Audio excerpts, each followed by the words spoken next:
అందరికీ నమస్తే అండి. లాస్ట్ నవంబర్ 28 గురువారం రోజు సాయంత్రం గురుస్వామి గారింట్లో అల్పాహారం అయితే ఏర్పాటు చేశారండి అయ్యప్ప స్వాముల కోసం. కొంతమంది అయ్యప్ప స్వామి వాళ్ళ ఫ్యామిలీ మెంబర్స్ కూడా అటెండ్ అయ్యారండి. గురుస్వామి గారింట్లో ఏర్పాటు చేసిన అయ్యప్ప స్వామి పీఠం అండి.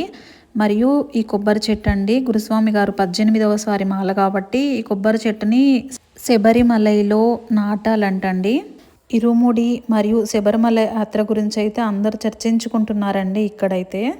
ఇదిగోండి వీళ్ళంతా స్వాములకు సంబంధించిన కుటుంబ సభ్యులండి.